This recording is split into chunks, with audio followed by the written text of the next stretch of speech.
If you recall, in our last program, I mentioned that FTF was hosting a forum discussion where we invited various civil society groupings and other non-governmental organizations.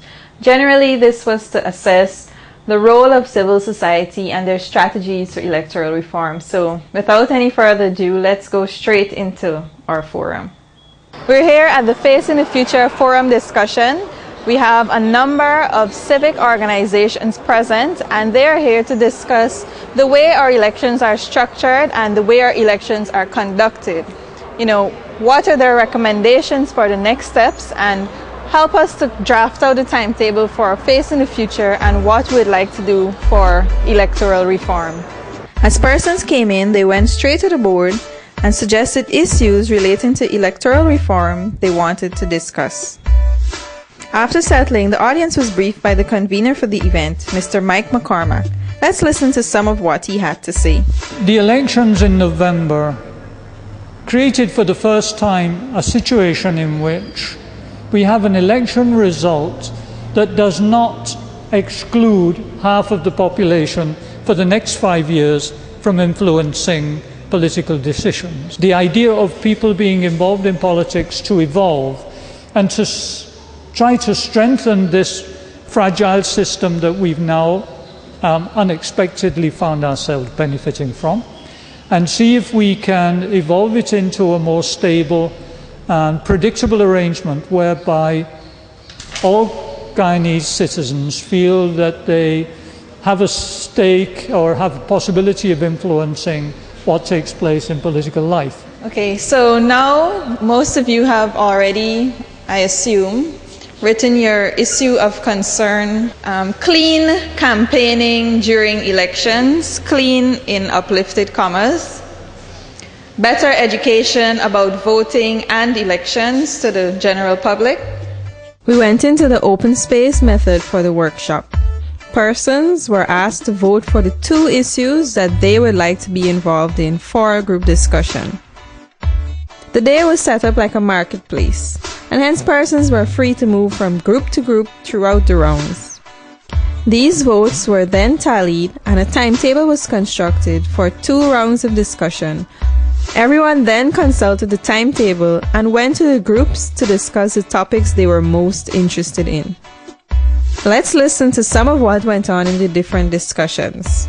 As I had a discussion in the office the other day, and was mostly about the fact that I think Guyanese and even young people are selfish. It's always about me and you and I and I. I'm afraid of this. I would do this. I should do this. It's never we and us. And we think that whenever we go out there, we might be victimized. But the government or a particular group of people cannot victimize 100 of us. And they need to make their money, their contribution, but their financial contribution public in the sense that the electorate must know where you get your money from, the amount you get from who. The constitution of the political system in relation. But what I'm summarizing he's saying is that you can't be an undemocratic party and then want to run a democracy. Right, that's what he has. So what we have to do is set the principle that political parties, to be legal to contest the election, they should 1, 2, 3, they should fulfill. Right, there must be a mandate from coming out of civil society to the political system. What are the specific guidelines for choosing these persons? And of course the operational procedure, whether those are going to be measurable. So I think these things have to be clearly thought out. But the point is agreeing. So the FTF forum had 2 sessions of discussions, and we concluded the first half of the day taking recommendations for the next steps of the FTF grouping to consider, mostly with respect to prioritizing their timetable of issues to address electoral reform. For the second half of the day, representatives from the 3 major political parties were invited, mainly to assess the parliamentary party's priority with respect to electoral reform. The PPPC declined the invitation, and the APNU's designated representative did not turn up. The AFC was represented by their leader, Mr. Kemraj Ramjatan, and their party supporter, Mr. Nigel Hughes, presented the party's position. We thought that you should definitely have constituency-based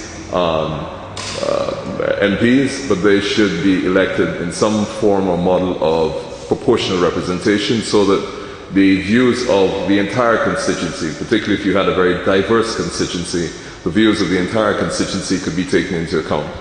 People in Guyana quite often talk about going back to days when X, Y, and Z happened. I don't think personally that there's any going back. I don't think in Guyana we've ever actually had a time and period in our independent history, and certainly not in our colonial history, when the people have actually been in control of the politicians. I don't think we've ever had it. I think we've aspired to it, but I don't think personally that we've ever had it. And again, I make it clear that I speak here personally and not on behalf of the AFC. And if you think about it literally, why should somebody in Quarantine or in Lethem or in Shelton wait on Georgetown, culturally different, totally different social and political issues, to make a decision about what happens at the local level? After the forum discussion, FTF was able to speak with some of the participants who shared their concerns. In this society, I know it might be impossible to say we can eliminate racism, but I think we all have a responsibility to move away from that in our political process and to demand that our politicians move away from that. It's insulting to us as a people, as a nation, as Guyanese. As early as the school levels, persons within the schools understand the importance of election, why we do have elections, what are elections for. A better electoral process. I think a more organized GCOM that will definitely be in place, because like each and every one of us, GCOM has persons like us, and it's a system that there will always be flaws. Nothing is perfect. So we were asking for certain guidelines as far as code of conduct is concerned during the election time, that the outgoing president should not be given free range the way he was. I feel strongly that they were indeed misusing the funds, and I think we should get a better system in place.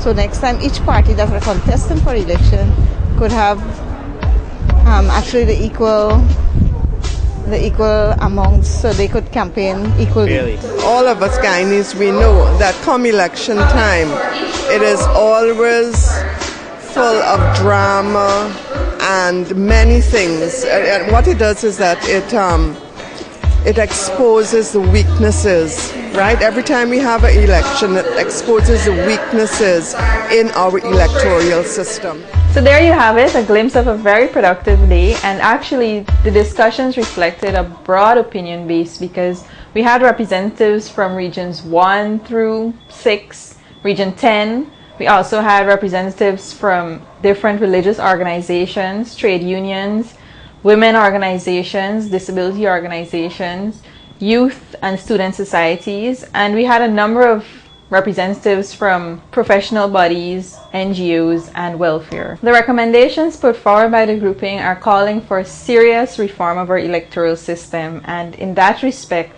they're promoting an independent elections commission and accountability of our political party. We're going into our second segment, so don't go anywhere. Stay tuned.